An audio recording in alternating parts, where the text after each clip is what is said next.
Émission 889. Cette semaine, Dawn Runner.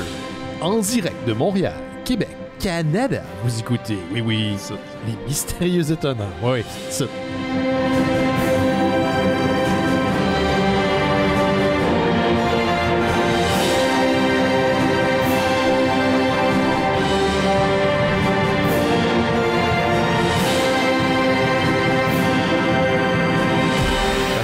Pourquoi je ne vais pas rejoindre les États-Unis? Je pourrais plus dire Canada.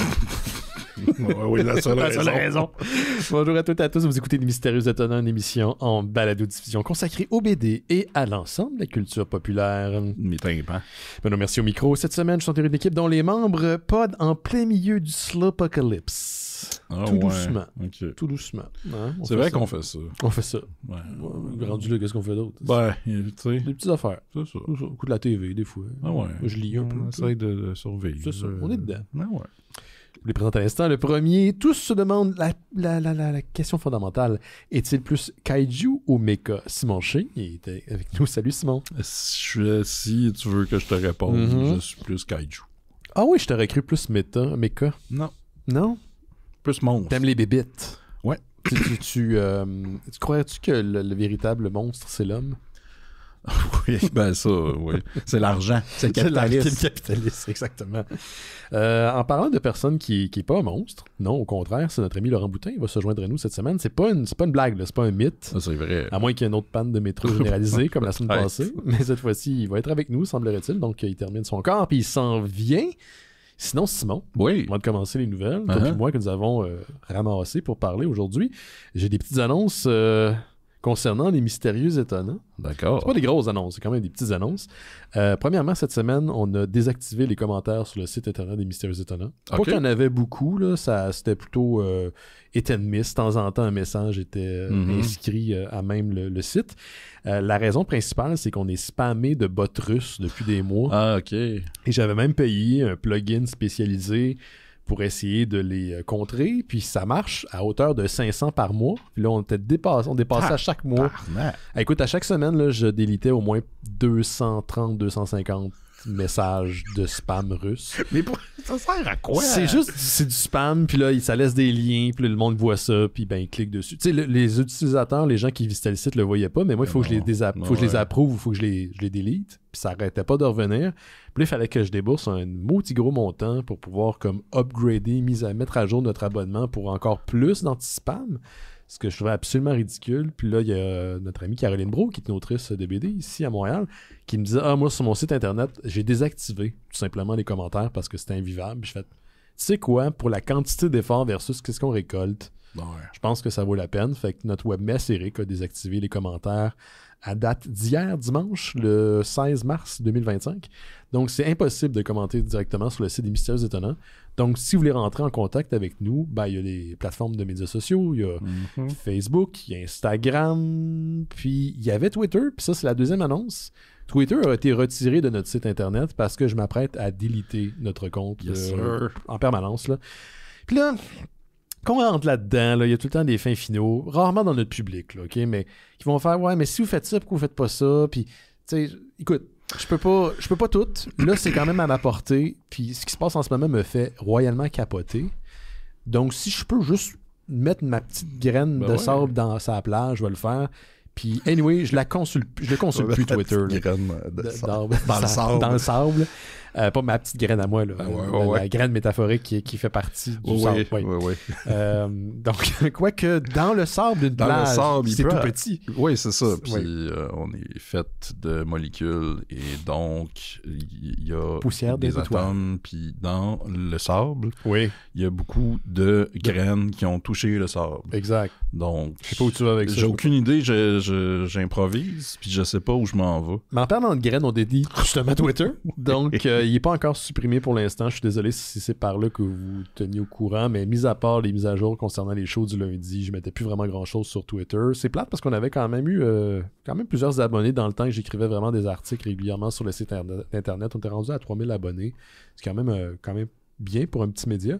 Mais là, je vais le supprimer. Donc, ça va être dans les prochains jours, voire prochaines semaines, je vais les supprimer. Puis, le lien à partir du site Internet ne sera plus disponible. Il l'est déjà plus. Puis, sur les autres plateformes, je ne mettrai plus de lien vers Twitter. Donc, voilà pour Twitter, voilà pour notre site Internet. Merci d'ailleurs à Eric qui a fait la petite manipulation, qui a mis d'ailleurs le site à jour. Il en a profité. Sans lui, ça ne roulerait pas. Puis, je sais qu'il passe une petite passe difficile en ce moment. Donc, s'il nous écoute, je te salue, Eric. Merci encore pour ton aide inestimable. Puis c'est ça les annonces que j'avais par rapport au mystérieux. Simon, veux-tu commencer les petites nouvelles? Oui. Ouais, attends, on va te partir de ton jingle, puis je vais baisser un peu la musique parce que c'est vrai qu'elle était forte en début d'émission. On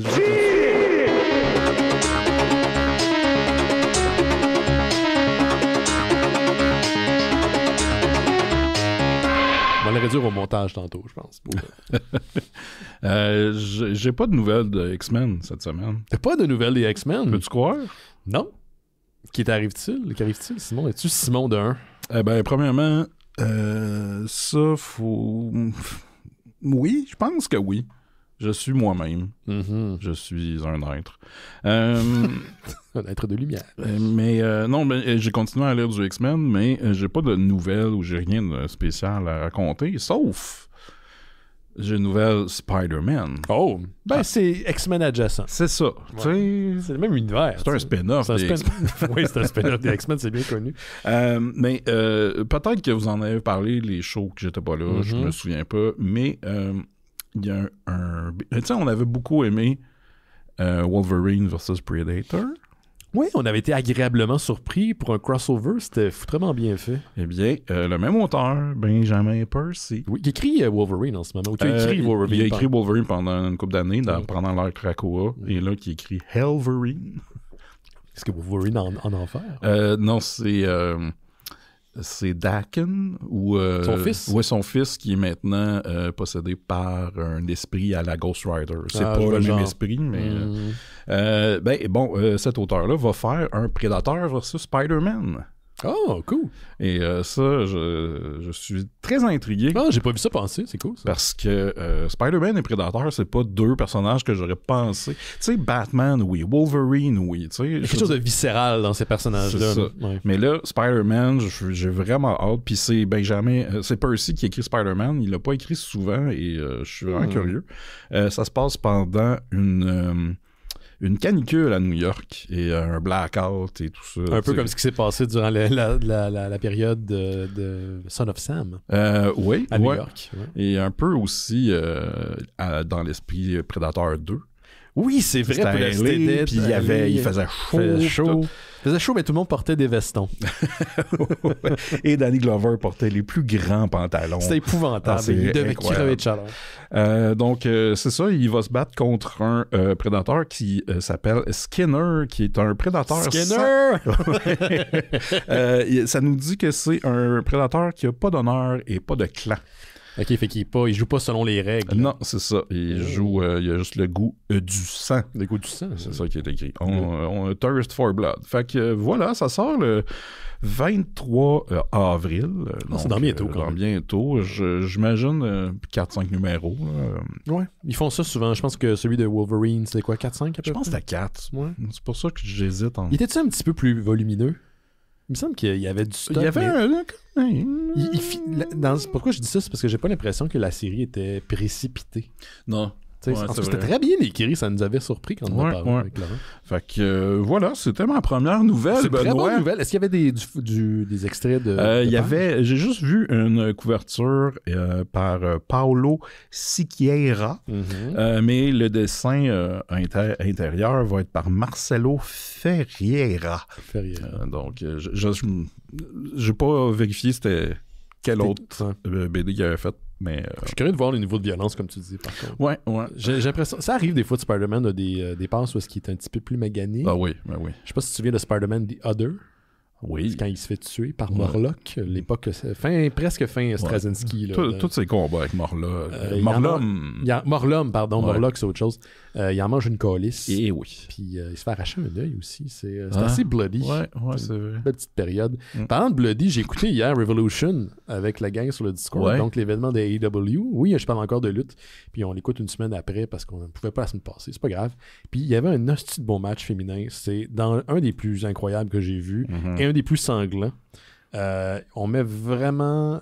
Écoute, je veux pas rien spoiler. Je pense que même si vous connaissez fuck all à la lutte, ça vaut la peine de mettre la main sur ce match. C'est Toni Storm et Marsha May. Mais, ouais, exactement, qui est son ancienne protégée. Toni Storm, qui était un peu la fille punk rock du groupe. Elle a mangé un coup sur la tête et est devenue un style de Marilyn Monroe. Une gimmick old-timey actress avec un genre de sbire qui fait penser au Kingpin. Une gimmick qui, je dois avouer, me tapait royalement ses nerfs au début, mais que j'ai appris à apprécier. C'est une gimmick que notre ami Johan apprécie beaucoup. Lui, il pense que c'est la meilleure rivalité de la lutte. Cette rivalité entre May et Toni Storm. Il y a eu une genre de conclusion pour l'instant au dernier pay-per-view de AEW qui est Revolution, on l'a écouté. Écoute, c'était fucking quelque chose. Genre, c'était dans les... Moi, quand le sein est impliqué, j'ai un peu de misère. Les gars sur le Discord le savent. Mais je ne peux détourner le regard. Et là, je vivais plusieurs émotions à la fois. Mais deux grandes performers, là. Au point où est-ce que j'étais OK, ces filles-là, j'espère qu'ils ont été énormément payées pour leur... Puis même, tu sais, ils méritent en tabarnak leur paycheck. Là. C'était quelque chose. Fait que si vous n'avez pas encore écouté de la AEW, si vous voulez juste écouter un match comme ça pour le fun, mettez la main dessus. Puis vous en reparlerez. ben@mysterieurtenant.com ou en SpeakPipe. D'ailleurs, moi, c'est là où je vais, mon cher Simon, parce qu'on a reçu un SpeakPipe. Le écoute, tu sais, ça fait 20 ans presque qu'on fait ça.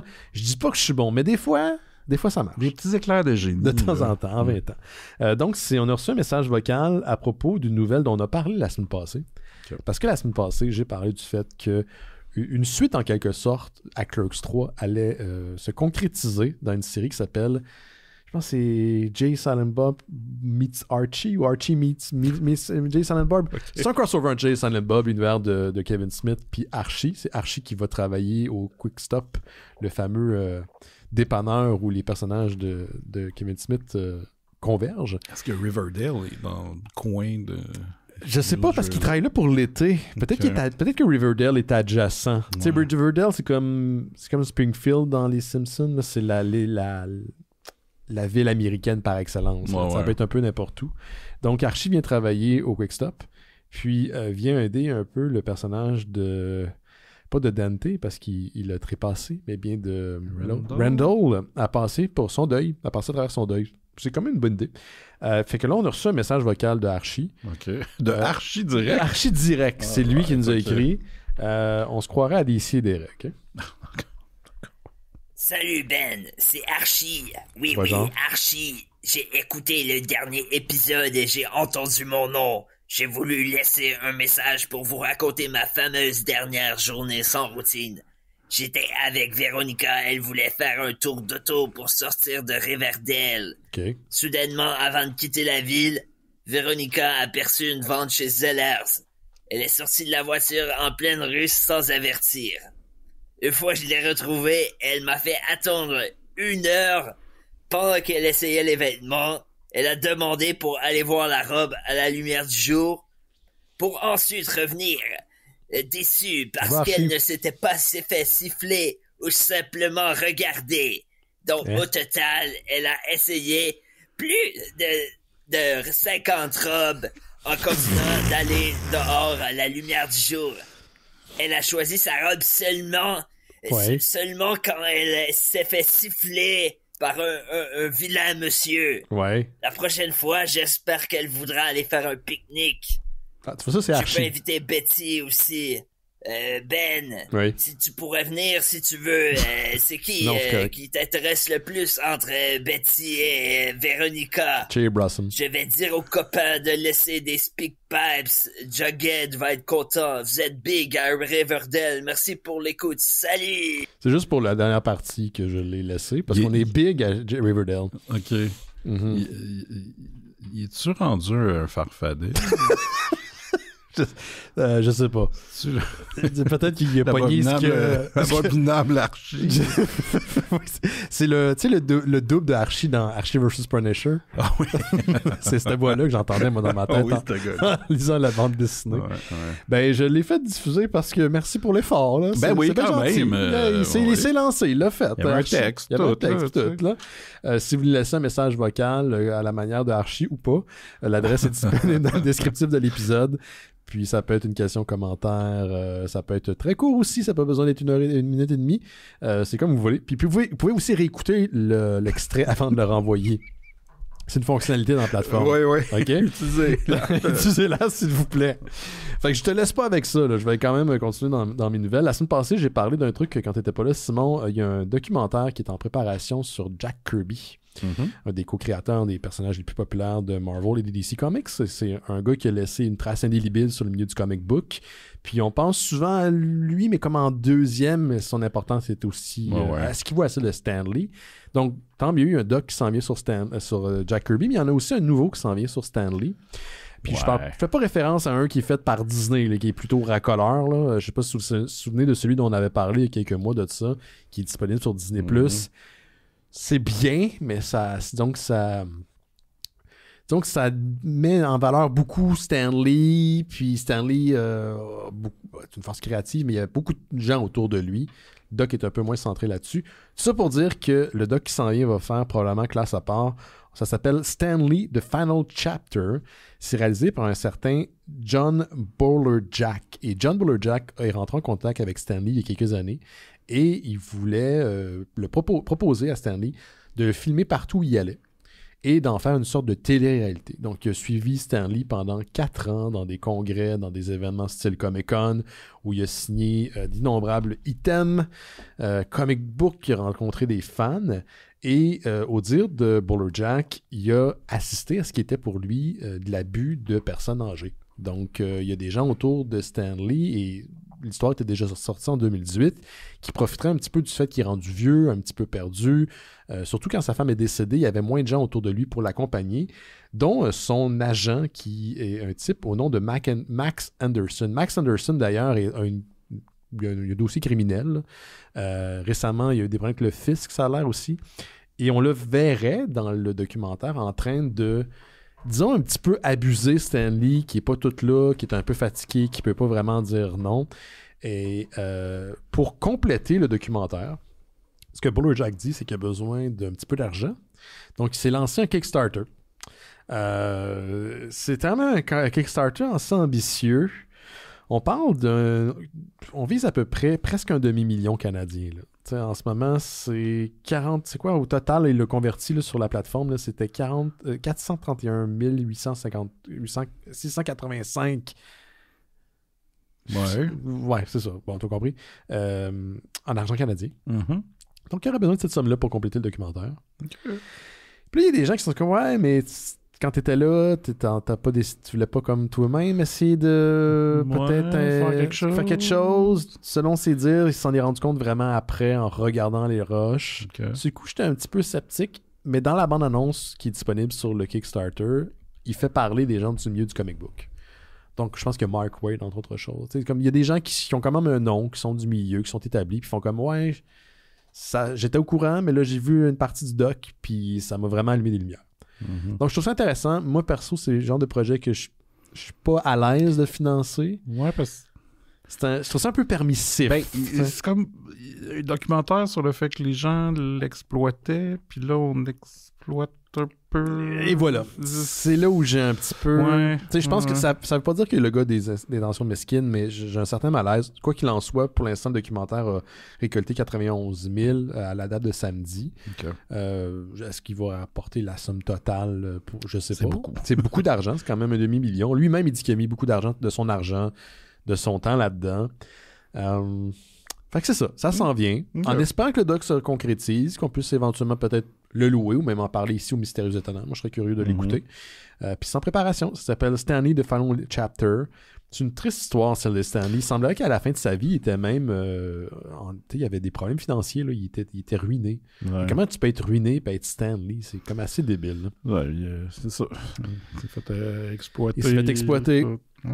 Puis c'est ça, je racontais un petit peu l'histoire, mais je suis passé par-dessus rapidement. En 2018, il y a des allégations de maltraitance contre des personnes âgées pour le contrôle des finances de Stan Lee. La personne qui était accusée ou qui était dans le collimateur des autorités, c'était Max Anderson, qui était son agent de l'époque. Donc, c'est ça. Si vous voulez une bonne histoire par rapport à Stan Lee, regarde, je vais envoyer quelque chose de positif dans l'univers. Allez écouter le premier stream de Kevin Smith. je pense que c'est le lendemain de sa mort, quand il faisait ça live, c'était avant la pandémie, dans un petit bar de LA, qui est un peu à l'effigie de la cantina dans Star Wars. Et ils étaient les deux très proches. Je sais que ça me surprend, j'en avais même parlé à l'époque. Puis c'est vraiment, il aimait vraiment Stanley, pas juste pour qu'est-ce qu'il représentait, mais l'homme qu'il était. Puis il lui rend hommage. Bien sûr, il pleure, parce que c'est Kevin Smith. Là. Ouais. Mais c'est touchant. Fait que si vous voulez quelque chose de positif concernant Stanley, allez écouter cet épisode-là de Kevin Smith. Je pense que c'était rendu Fat Man Beyond, rendu à ce moment-là dans son podcast. Là, mais c'est super facile à trouver sur YouTube. Là. Allez écouter la version vidéo. Okay. On continue avec toi? Ouais. On dirait avec le niveau de mes jingles cette semaine. Oui, je vais y aller avec ça. On parlait de lutte tantôt. Yeah. Et là, avant l'émission, je pense pas que les gens l'ont écouté. Non, mais t'as parlé de... Oui, c'est vrai. Okay, oui, c'est vrai, de Revolution. Ouais. Je sais pas si toi, t'es un... Est-ce que tu consommes le contenu de Dropout? De Dropout?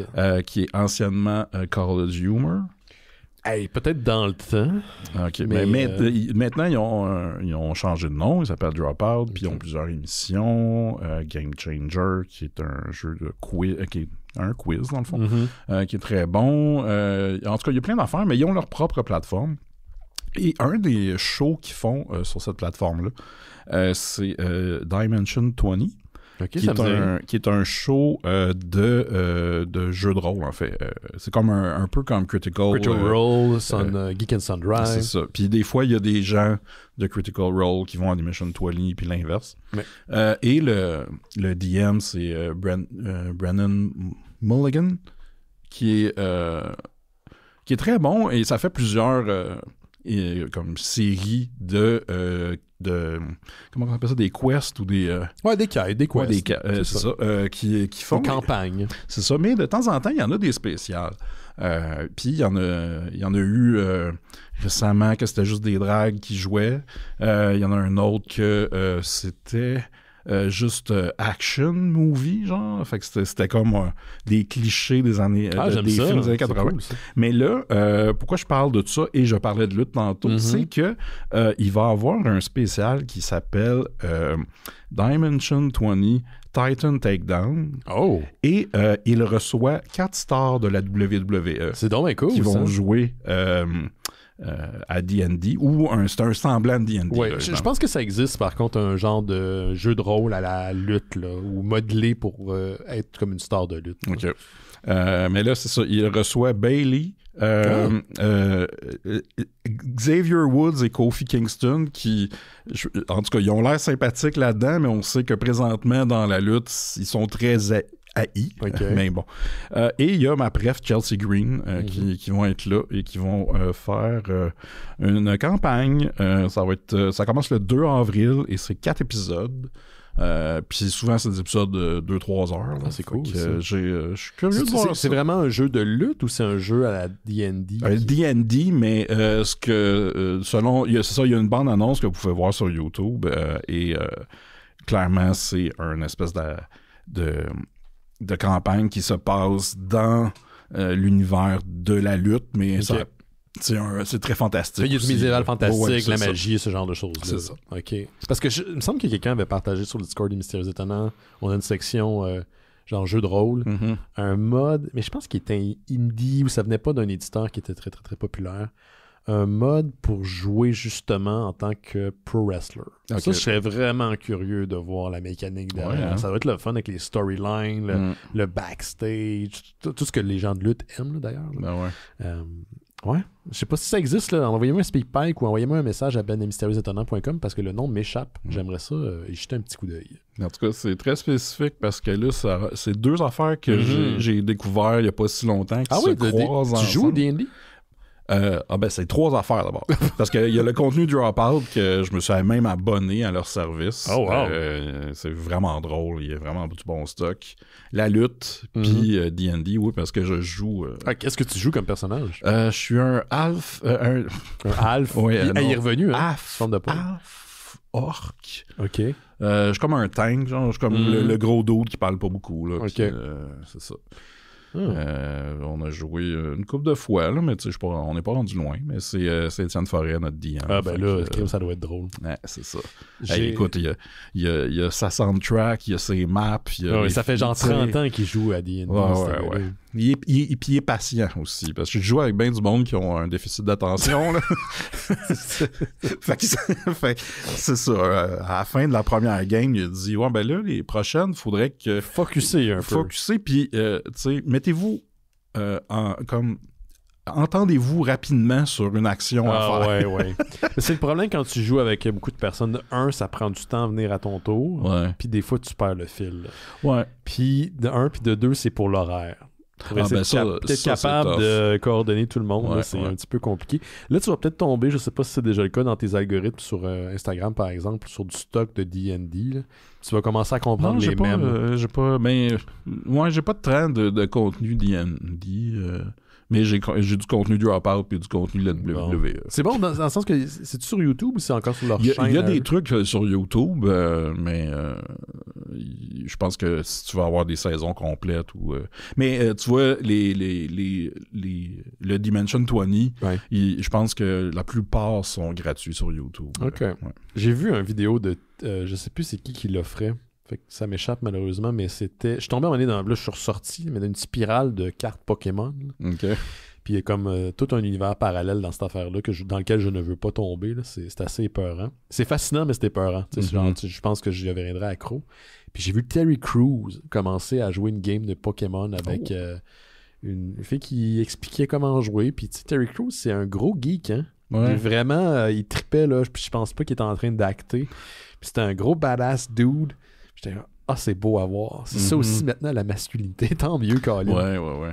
Il y avait du fun. Comme, je sais pas si tu as vu la vidéo de celle qui joue Karen Page, Anne Elisabeth, je me souviens plus de son nom. Hall, qui explique D&D à John Burtle. Oui, je me souviens, puis il donne l'exemple que tu es dans une forêt, tu te promènes, tu as un arc, puis je pense qu'elle a fait une game avec lui par la suite. Okay. Je savais pas qu'elle était DM. Je pense que je savais qu'elle jouait, mais je savais pas qu'elle était DM.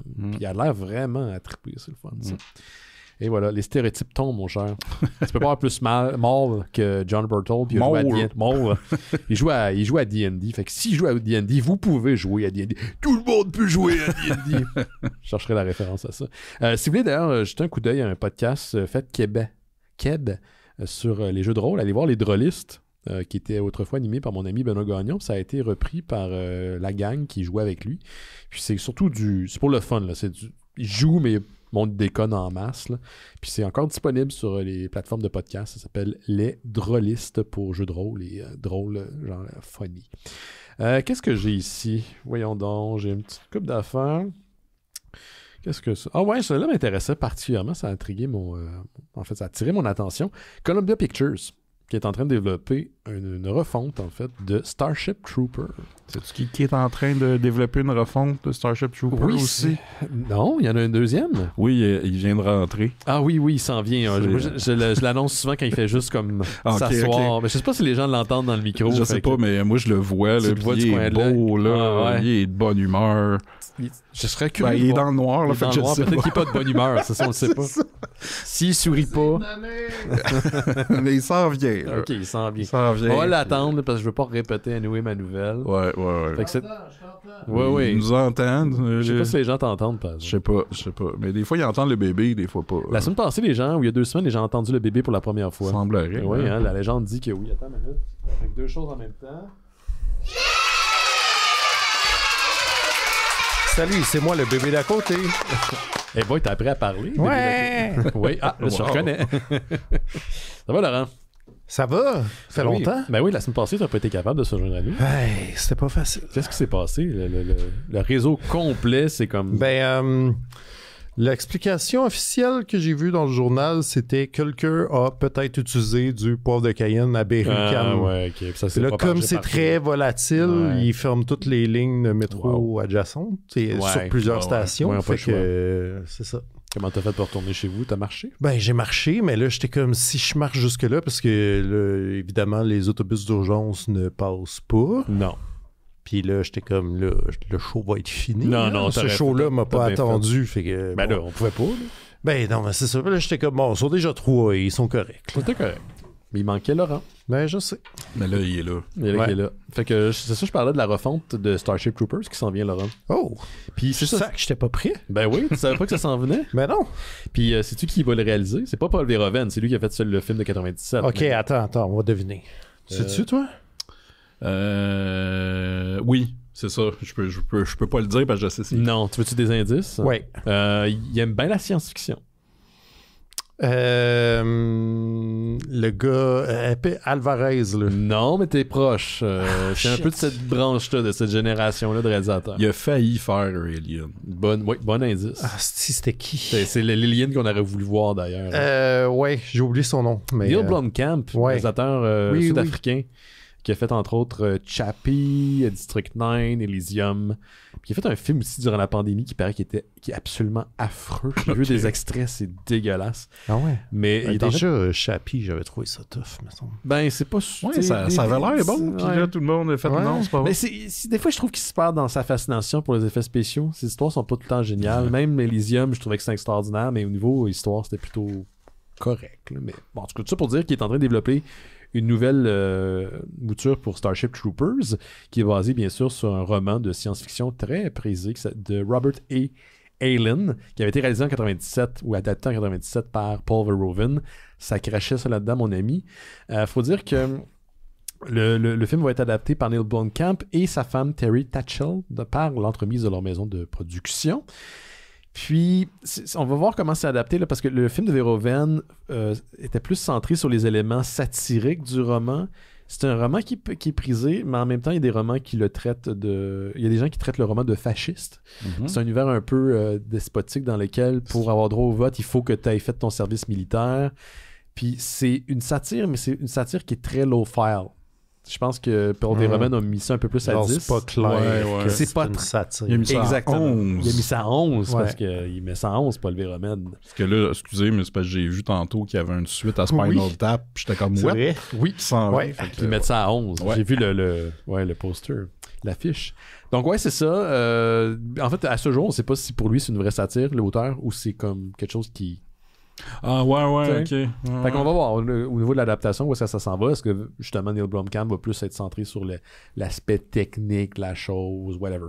Je suis bien intrigué quand même. Puis bientôt on va en parler du film Starship Troopers dans notre cycle dédié à Paul Verhoeven pour les gens qui sont abonnés à notre Patreon. D'ailleurs, cette semaine, j'enregistre 2 épisodes avec notre ami Rémi Fréchette. Un sur son dernier film avant sa période américaine. Et le deuxième, c'est Robocop. OK. Donc, 2 gros morceaux. Je pense que le premier, c'est Flesh and Blood. C'est le premier qui est comme américain. Oui. Celui-là. Ah oui, c'est pas Robocop. Je pense que c'est Robocop. Ben, il me semble que Flesh and Blood je pense que c'est celui qui a marché, mais je pense que Flesh and Blood, il vient avant, mais que c'était comme... Peut-être plus international. Ouais, parce qu'il me semble que ça faisait partie, pas de son cycle de films des Pays-Bas, mais peut-être que je me trompe. Je ne l'ai pas écouté encore. Je vais l'écouter pour en parler cette semaine. Y a-tu quelqu'un de vous qui a déjà osé regarder les suites en direct ou vidéo de Starship Troopers? J'en ai vu moi, dans Fantasia, il y a plusieurs années de ça, quand Casper Van Dien était venu parce qu'il prêtait sa voix à un des personnages. C'était assez dégueulasse comme film. Ouais. Tu les as vus, toi? Ouais, je les ai vus. Toutes? J'ai vu le 2 et le 3. OK. 2, le 3, le 4 est celui que j'ai vu qui est une version animée. Ah, c'est ça. Mais Casper, il me semble qu'il est dans le 3. Il n'est pas dans le 2. Le reste, c'est comme les mêmes personnages, mais joués par d'autres mondes. Puis je me souviens pas de grand-chose. Et le côté... critique et satire de Verhoeven n'est pas beaucoup là, sauf un moment vers la fin là, où le monde se met à prier.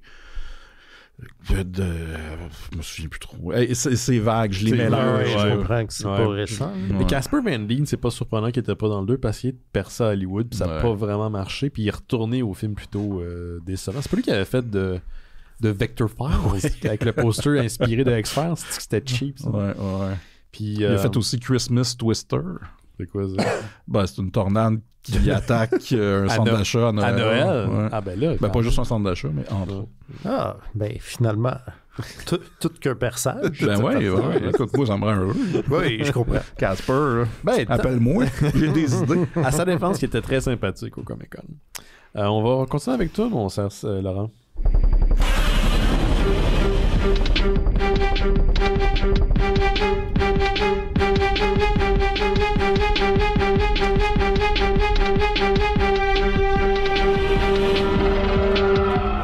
Que t'avais entendu ce jingle-là? Ben oui, puis là, c'est parce que c'est toutes mes nouvelles que j'avais pris pour la semaine passée. Ah, ben là, là. je suis comme, c'était quoi déjà?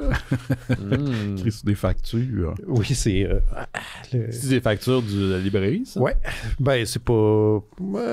oui, des factures. OK. C'est coudon. C'est ça. Faut que je les passe à des chiqueteuses après. Oui, ben ouais, laisse-les pas ici. Ouais. Qui sait ce que tu pourrais faire avec? Bon, absolument rien. J'ai déjà eu à... Non, je dirais pas ça en ondes, mais en tout cas... Peut-être très intriguant. Ben ouais, je veux le dire, là, à un moment donné, il y a plusieurs années de ça, j'avais... moi, je suis un vieux monsieur, fait que j'avais juste un baptistère. J'avais pas de certificat de naissance. OK.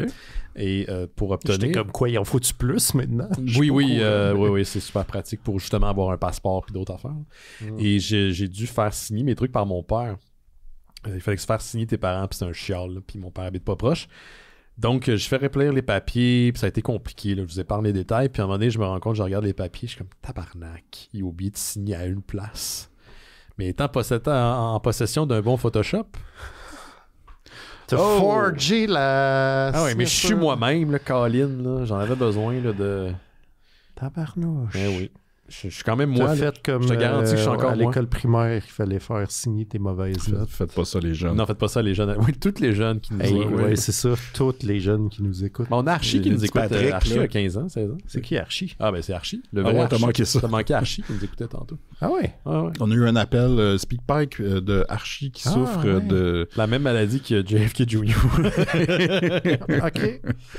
Parce qu'il a mangé de l'ours avarié aussi? Non, je sais pas. ça? Là, j'ai pas trop compris son histoire non plus, fait que on n'a pas plus de détails. OK. Voulez-vous que je vous parle de BD que j'ai lu? Oui, bien sûr.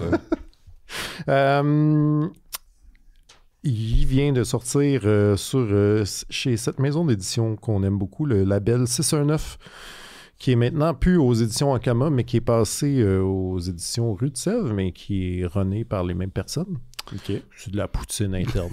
Bon, oui, ça. Peu important. On a perdu un peu, là. Il y a deux auteurs que j'aime beaucoup. Le premier, c'est Mathieu Bablet, qui a fait les albums de science-fiction Shangri-La, Carbone et Silicium, des albums que j'ai beaucoup encensés sur les ondes de ici. Ouais, et, on a parlé aussi ici. Et Guillaume Saint-Gelin, qui a dessiné The Grocery, mais récemment Frontières aussi, que moi et Gauthier avons beaucoup encensé. Attends, t'as pas déjà parlé de cette affaire-là? Non, parce que là, c'est leur nouveauté. C'est peut-être que Gauthier... Gauthier est pas venu depuis un petit bout. Ouais, non, c'est vrai. Fait que non, ça vient de sortir. Parce que ça me dit quelque chose. Ils viennent de sortir un album, c'est un tome 1 de nouvelle trilogie. Oui, t'en as parlé, ça s'appelle Shin Zero. Laurent t'en a parlé. J'ai peut-être dit que ça s'en venait. Ah non, je pense que je sais qui. C'est Jake qui m'en a parlé. Mais c'est ça. Ouais. Mais pas en ondes. Pas en ondes, parce que ça fait un bout qu'il est venu lui aussi. Ben c'est ça. Ben vas-y, excuse-moi. Non, mais c'est parce que... Désolé, à la maison, vous en parlerez à Jake. Non, mais... Si vous l'avez déjà entendu. J'étais en train d'avoir le... parler à Benoît hors d'onde. J'étais en train de le pire déjà vu, là. C'était... Je comprends. Dans la matrice. Mais c'était pas moi. Fait que, pour les gens à la maison... C'est vrai. Excuse, mais Jake, moi aussi, m'en a parlé. Ça vient de me revenir. Ouais. Je fais juste radoter des choses. Mais c'est correct parce que les gens qui nous écoutent... Eux autres, ils parlent pas à Jake. Ils pas avec Jake. Là. Non, c'est ça. C'est vrai? Ouais. Ben, je suis sûr qu'il y en a une couple. C'est clairement qu'il y en a une couple. Ben oui, ils payent des bières. Oui, c'est ça. Il y a peut-être plein de monde là, qui va nous écrire « Ouais, Jake m'en a parlé aussi. » Ça se peut. Envoyez-nous à tout le monde. Envoyez-nous un speak pipe. Oui, juste des gens qui sont comme « Ouais, Jake m'en avait parlé. » Je suis comme « super utile ce que je fais ici. » oui. Shin Zero, donc, on est genre de nos jours, mais de nos jours dans un univers où il y a déjà eu des kaiju. Ah. Ce serait temps, là. Ben, il serait temps. Moi, j'attends ça avec impatience. Oui, si, là, dans Shin Gojira, là, il y a tout le temps... il y a un petit bout qui passe super vite, là, où il y a une manif dehors, puis ils sont comme, tu sais, ils sont en train de... de se demander qu'est-ce qu'ils vont faire avec le Godzilla qui est un peu séché sur place, là, qui est comme dangereux. C'est comme, qu'est-ce qu'on fait avec ça? Puis il y a une manif dehors, ils sont comme, sauvez Godzilla, sauvez! Ouais. Ça, c'est moi. C'est toi, ça. Ouais. Fait que c'est ça, il y a déjà eu des kaiju, mais ça fait très longtemps qu'on n'en a pas vu. Ils viennent d'un genre de portail un peu comme Pacific Rim. Comme et un peu Day Runner, Dawn Runner, on va parler tantôt. Une affaire qu'on a lue très récemment. Puis il y a eu des Sentai, donc des genres de Power Rangers qui se sont battus contre les kaiju jadis. Mais là, ces Sentai-là, ça existe encore, mais c'est rendu un peu lame. C'est genre... un genre de sous-garda. Genre Ghostbusters. Genre, et... ouais, mais c'est comme Uber aussi. Ben, la deuxième partie de Ghostbusters. C'est comme... le rap. Ah ouais. Mais c'est comme un Uber, tu sais, t'es comme, j'ai besoin de gens pour faire de la surveillance dans mon magasin, pour me bastonner contre ces affaires-là. Puis là, c'est comme n'importe qui peut se trouver un uniforme, puis s'inscrire là-dessus, puis faire des missions, tu sais. Comme dans le système d'éducation du Québec pour devenir prof, mettons. Oui, exactement, mais avec plus quand même... de respect. Ouais. plus encadré que ça, quand ça. même. Là. Mais c'est ça. Fait que là, on suit une gang de genre de jeunes adultes là, qui sont qui font ça entre justement payer leurs études et ou tout. Pis c'est comme pas vraiment engageant, tu sais, c'est juste tu sais, comme t'as des missions que tu vas te bagarrer, tu sais, mais là, il y a moyen de juste pas prendre ces missions-là puis genre faire des affaires faciles puis tout. Comme des chauffeurs d'Uber, là. Qui... c'est ça. Fait que... quand ils te laissent tomber à la dernière minute, c'est le fun, ça. Ça m'est pas arrivé souvent, oui. Ah ouais, bon. Fait que c'est ça, on suit une gang de ces jeunes-là, puis tu sais, chacun a un parcours différent, ils font ça pour différentes raisons. Il y en a un qui est comme vraiment très investi de genre, les kaiju vont revenir, faut qu'on se prépare, faut qu'on prenne ça au sérieux. Ouais. Tout le reste sont là, genre, whatever, je m'en fous un peu, ça fait de l'argent un peu facile. Il y en a une qui se part comme son side story, c'est genre qui est... elle devient un peu addict à son OnlyFans qu'elle s'est créé, mais avec sa personnalité, avec son casque, genre prendre des photos coquines avec son casque. Puis là, comme ceci est beaucoup plus lucratif que de vraiment faire des missions, genre. Fait que c'est ça. Et puis là, on présume que éventuellement les kaiju vont revenir. Mais là, c'est pas clair encore comment. De ce que je vois qui se profile, c'est que la plupart des anciens Sentai, qui sont maintenant des personnes âgées, il y en a qui ont subi des genres d'expériences pour les rendre géants, comme des Ultraman, mettons, mais comme ça serait fait scientifiquement. Puis eux sont comme instables.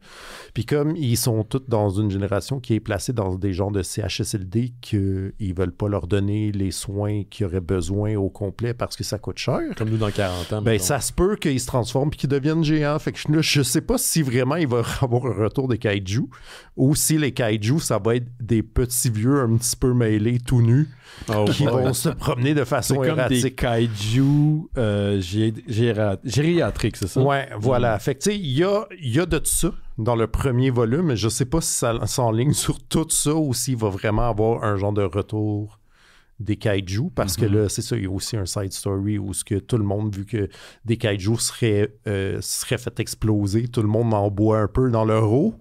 Ah, comme microplastique. Ouais, c'est ça. Fait que, tu sais, puis pour vrai, c'est deux auteurs que j'aime full. Le dessin est super. C'est vraiment un cool univers. C'est comme, c'est ça, c'est vraiment comme un bon concept, des trucs qu'on aime, mais c'est ça vraiment comme d'un point de vue prolétaire poche. Tu sais, comme plus personne ne respecte les gens qui font ça. T'en restes-tu à la librairie?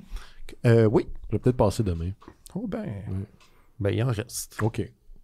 Fait que c'est ça. Appelle le titre, s'il te plaît. Shin Zero, c'est un tome 1 de 3, c'est au label 619 par Mathieu Bablé et Guillaume Saint-Gelin. Puis on sait qu'il y a juste 3 volumes. Donc écoute, ça dit 1 de 3. L'expérience en librairie m'a appris que si ça marche vraiment fort, on n'est jamais à l'abri d'un deuxième cycle qui sera un autre cycle de 3. Ben oui, c'est ça. Excellent. Merci. T'avais-tu autre chose que tu vas attendre tantôt? Bon, je vais attendre. J'en ai plein d'autres. Génial, on va y aller avec Simon. Quoi, ça? Ouais, c'est celui qu'on joue le moins souvent. Ben ouais, j'ai jamais entendu ça. Moi non. Ah oui? Non, il est dans ta liste. Je me suis pas trompé. OK. Ouais. Je vais vous parler d'un film que j'aime beaucoup et de son histoire récente. Là, je suis un peu vague, mais checkez bien ça. Moi, je suis un grand fan d'un film qui s'appelle Side Roads. C'est un film de 1988. En français, ça s'appelle Manipulation. Et ce film-là, j'ai le VHS et à un moment donné, juste parce que sur la cover, c'est un gars avec une moustache puis une fille en brassière qui nous regarde. Ouais, je vois genre. Puis, sauf que J'ai un chien dans le coin qui... Non. Puis, quand je l'ai écouté il y a plusieurs années, c'était comme le premier film qui me montrait que hey, je peux sortir du style action sci-fi pour trouver des affaires vraiment comme tout croche et le fun. Tu sais. Okay. Puis ça, c'était plus un drame. Puis là, ça m'a. Mais c'est un drame thriller un peu, tu sais, avec qui a tué qui, puis tout ça. Puis ça a une vibe très soap. Puis là, ce film-là, j'ai appris récemment, entre autres, que c'était un Vanity Project. Sauf que je ne savais pas à l'époque. Mais le personnage principal est joué par Jeff Speakman. Jeff Speakman est un acteur qui fait des arts martiaux, connu surtout pour ses films où il fait de la tapoche. Mais ça, c'est son premier film et il ne fait aucune tapoche dans ça. Là, et je ne sais pas pourquoi. Mais c'est pas lui qui se met en vedette. C'est un autre personnage qui ressemble à Beethoven. En tout cas. Le chien ou le compositeur? Le compositeur. OK. Puis, c'est ça. C'est un... Tu sais, imaginez un petit peu la version sérieuse de Du cœur a ses raisons. Parce qu'il y a tellement de revirements et d'affaires niaiseuses qui arrivent. Ouais, c'est ça. Il y a des flashbacks dans des flashbacks aussi. Il y a des vieux motels. Ça se passe à Reno. Reno, Nevada. Là, qui n'est pas Las Vegas. Ben de l'overacting. En tout cas... bref, le film il est vraiment le fun. Ça faisait longtemps que je l'avais écouté. Puis là, récemment, je suis comme retombé dessus. Et j'ai trouvé en ligne une version HD.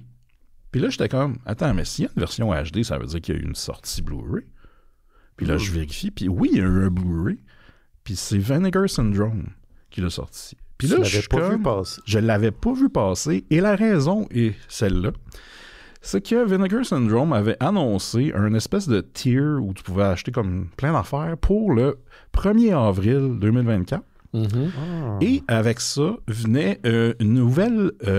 il disait que c'était comme une nouvelle technologie pour une couverture de Blu-ray. Et là, les gens achetaient le film ne sachant pas c'était quoi.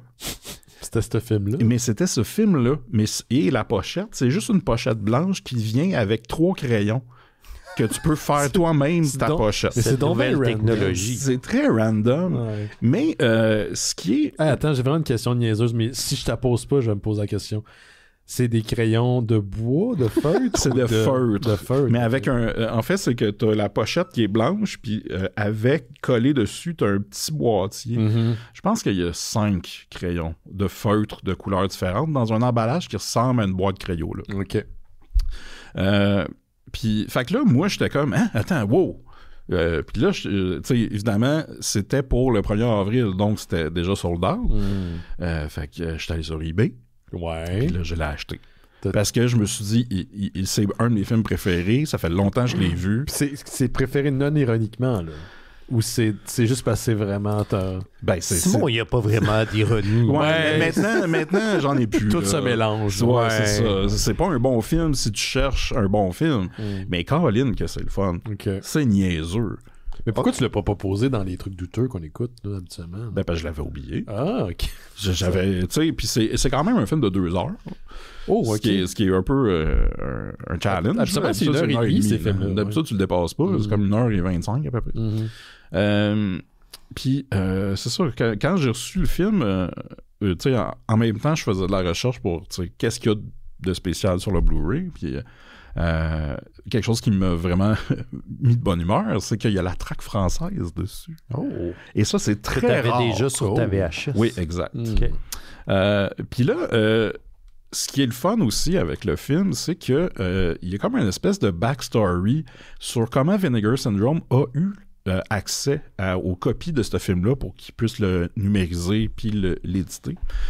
Donc, le gars qui joue Beethoven, ben pas Beethoven, mais qui ressemble à Beethoven, il s'appelle Bill Bordy. Et c'est lui qui l'a écrit, réalisé, produit, blablabla. Et c'est lui qui avait les négatifs. Ben pas les négatifs, mais les bobines du film. Puis, à cause, ce que je comprends, c'est qu'il voulait s'en débarrasser. Il a donné ça à quelqu'un qui connaissait Vinegar Syndrome. Il a contacté Vinegar Syndrome pour dire « Hey, il y a ce film-là, si ça vous intéresse. » Puis là, eux, ils ont dit « Ben oui. » Puis le Bill Bordy, excusez, Bill Brody, non, Bordy, ouais. Je vais dire comme il faut. Bordy, lui, il a dit, ben je vous le donne gratuitement. Puis parce qu'il était content que quelqu'un va éditer son film. Fait que dans les bonus, on a un vidéo qui nous présente un peu la numérisation du film, puis comparative avec une autre version qu'ils ont trouvée. Puis il y a aussi un road trip qu'ils ont filmé où ils vont voir le gars pour le remercier d'avoir donné le film. C'est donc bien cool. Fait que je trouvais ça vraiment le fun. Puis, tu sais, pour quelque chose de vraiment caché dans les sorties de Vinegar Syndrome, j'étais comme, Chris, il me semble qu'il aurait fallu que ça soit comme plus big parce que c'est tellement intéressant. C'est peut-être le film qui est passé sur Ben, c'est ça, le film, tu sais, c'est ça. Mais, donc, voilà, le film, j'imagine que ça se trouve à quelque part sur Internet. Rappelons le titre. Ça s'appelle Side Roads, c'est sorti en 88. C'est merveilleux. Moi, j'ai une question. Une question et une question en complément. Oui. La copie que tu as achetée, est-ce que la personne qui le possédait a utilisé les crayons et s'est dessiné une pochette? Non, elle était neuve. Et donc, est-ce que toi, tu vas utiliser les crayons et te faire une pochette? J'y pense. Qu'est-ce que tu vas faire? Je sais au moins que je vais écrire le titre en français, Manipulation. Puis après, je vais essayer de recréer les deux personnages. Puis, ouais. Wow. Mais tu me le diras. Ouais, c'est ça. Mais voilà. Très la petite histoire de Side Roads. Merci, Simon. Il n'y en a pas de se tromper avec Sideways. Non. Moi aussi, j'étais comme, le film de vin. Non, pas le film de vin. Non, en fait, l'histoire, c'est un ex-prisonnier qui sort de prison puis qui renoue avec son ami son cousin qui est propriétaire d'un casino à Reno. Puis c'est ça. Il y a des affaires qui se passent. Il y a un road trip pour vrai dans le film. Dans le film, non, mais le gars, il se déplace en faisant du pouce. Ça, je trouve ça vraiment bizarre. Ouais. Mais une période où ça se faisait. Ouais, c'est ça. À matin à la radio, quelqu'un qui faisait du pouce à 14 ans. C'était la mode dans le temps. Okay. Les gens faisaient ça. Moi, j'ai une toute petite nouvelle combinée vraiment rapidos. Il y a l'actrice de Stranger Things, Sadie Sink, qui va rejoindre Tom Holland dans le 4e Spider-Man, qui va être réalisé par Daniel Cretton, est-ce celui-même qui a réalisé Shang-Chi and the Legend of Ten Rings. À chaque fois que je vois son nom, je pense à Cretton. Puis donc, il n'y a pas de détails à savoir c'est quoi son personnage, même par rapport au film comme tel. On sait juste que le film va sortir le 31 juillet 2026. Puis j'en profite de cette nouvelle pour dire que j'ai hâte de voir la 5e saison de Stranger Things. Je sais pas quand ça sort, mais il faut que ça sorte. Là. Ben oui, là, ils sont tous rendus. Ils ont tous 35 ans. Oui, c'est ça. Ils ont rattrapé. Donc ça vieillissent plus vite que nous, ça veut dire. Ils ont plus d'argent aussi que nous autres. Puis sinon, du côté de Marvel Comics, Marvel a dévoilé quelques détails concernant la mini-série Imperial. Je sais pas si tu as vu ça, Simon, passer. C'est une mini-série qui va être écrite par Jonathan Hickman. Celui-même qui n'arrête pas de repousser les limites du côté de Marvel depuis quelques années. Ça va être signé par un certain Federico Santini et Eban Coelho. Et donc, la série de 4 numéros promet de, relancer l'univers cosmique de Marvel Comics. Là. Donc, l'univers de Marvel Comics, on aurait comme l'univers plus consensuel, le côté, l'aspect magique, si vous voulez, de cet univers-là, puis l'aspect cosmique, donc toutes les aventures qui se passent dans l'espace. Il y a une mythologie qui est propre. Pensez à Guardian of the Galaxy, par exemple. Et donc, la série de Hickman promet de revamper un peu tout ça, un peu de la manière que Hickman l'a fait pour Ultimate Invasion. Okay. Il y a quoi, 1 an et demi, 2 ans maintenant, presque, qui a engendré Ultimate Spider-Man puis plein de séries. Je sais pas si tu lis Ultimate Spider-Man, mais c'est fucking bon. Ouais.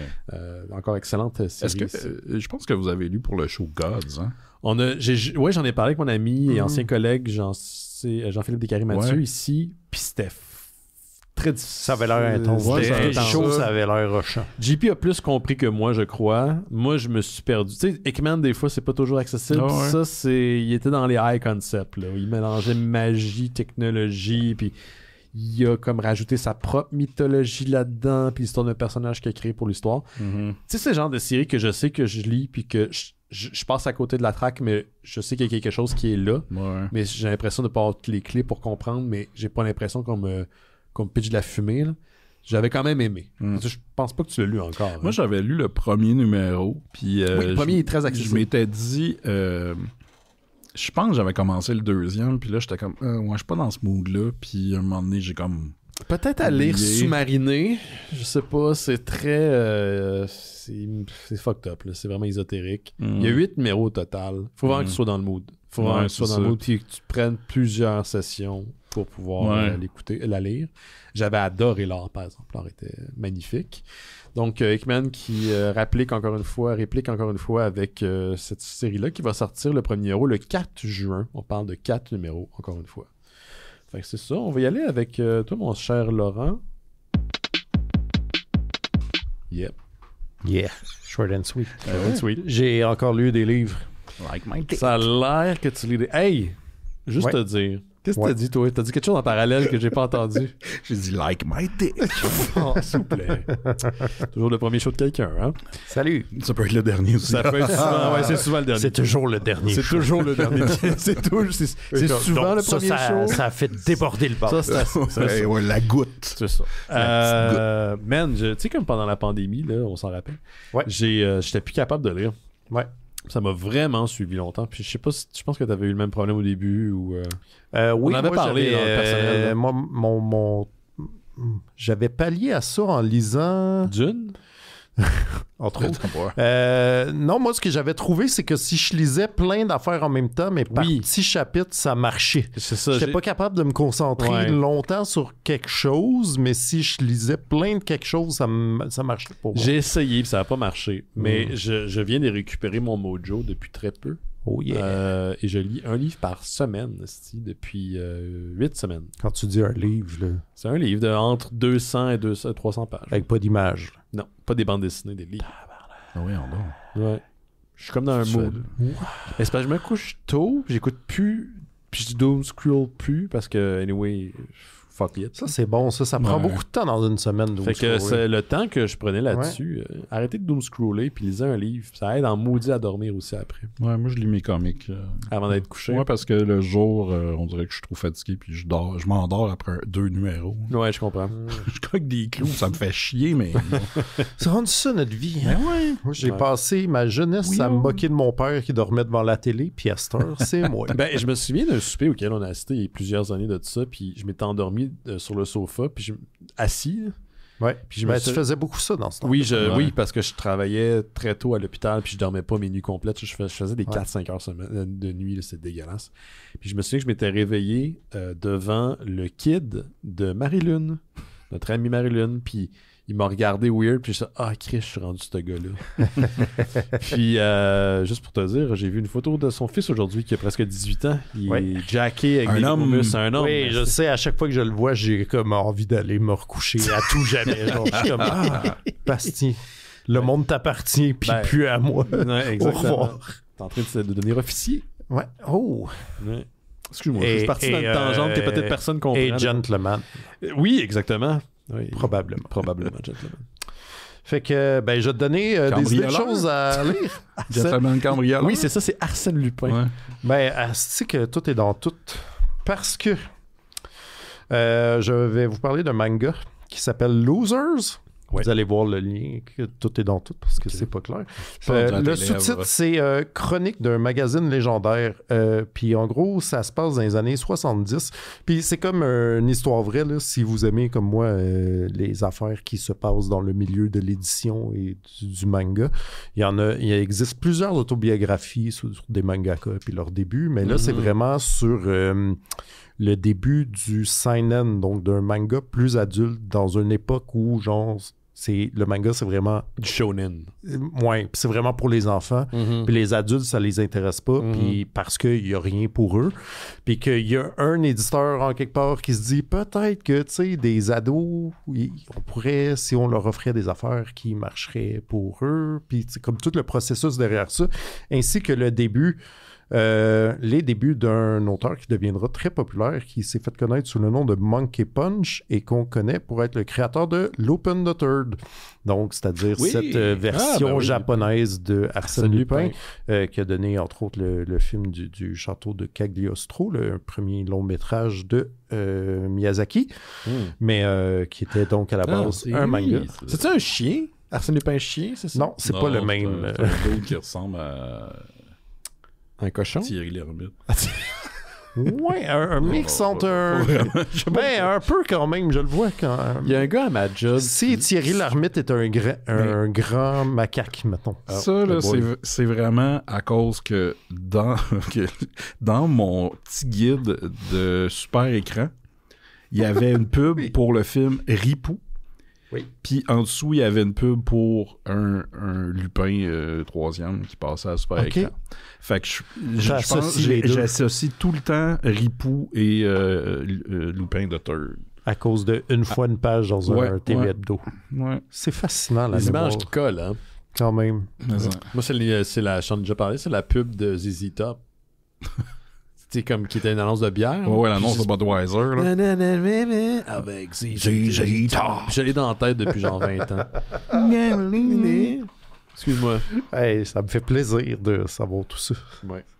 Donc, c'est ça. Si ça vous parle, tu sais, si, mettons, Bakuman, vous avez aimé ça, si Une vie dans les marges, ce genre d'affaires-là qui sont comme un peu l'arrière-scène de comment ça marche des mangas puis des magazines puis des affaires qui se passent dans une rédaction, moi, ça m'a beaucoup intéressé. Et sinon, c'est une autre suggestion pour approfondir le doom scrolling, parce que c'est ça qu'on a besoin.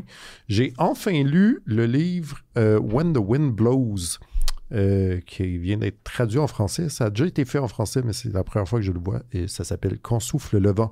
C'est de Raymond Briggs, qui est plus connu pour avoir fait des livres pour enfants de Noël, notamment des classiques sur le Père Noël et sur le Bonhomme de neige.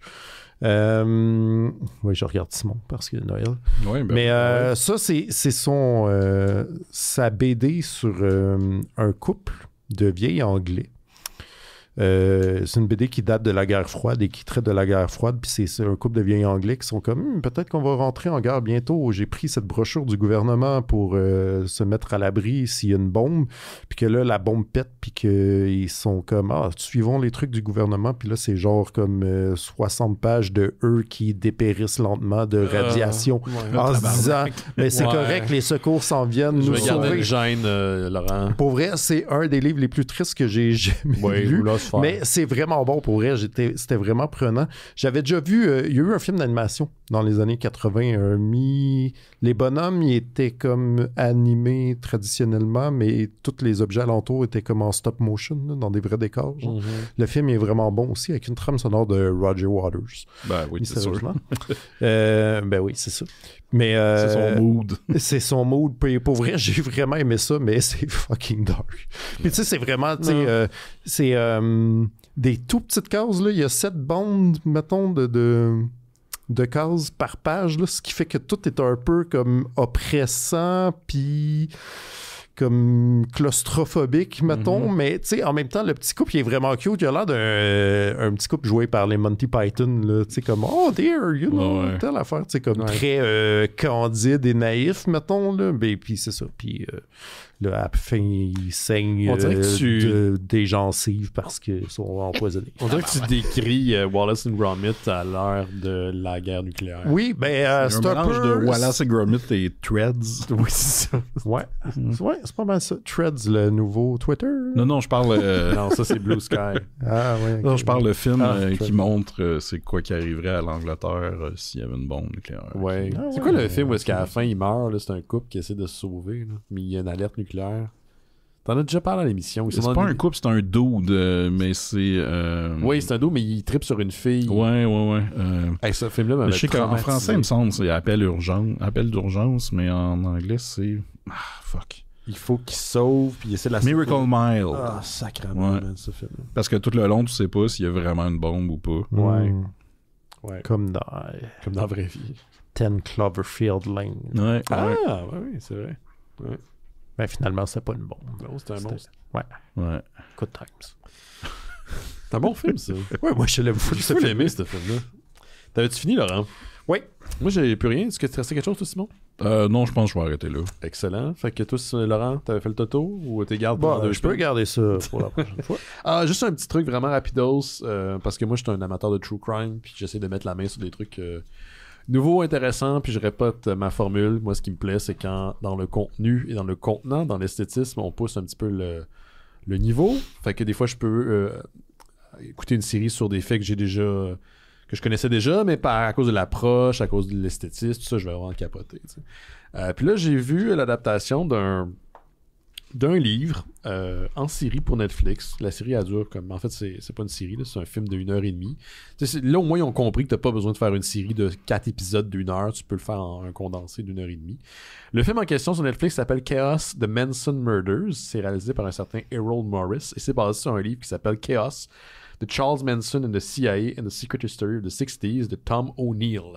Tom O'Neill a une thèse assez incroyable. Il prétend que... de façon volontaire ou involontaire, les actions de Manson ont été engendrées par des études qu'il y avait sur les hippies dans les 60s. Je vais vous faire quelque chose de très très large. Il tire un petit peu dans toutes les directions, puis c'est ça d'ailleurs le problème, il semblerait, du livre et du documentaire. Puis moi, j'ai plus de patience pour le conspirationniste, pas que ça existe pas, des fois les conspirations, mais le film c'est de la bullshit, ok?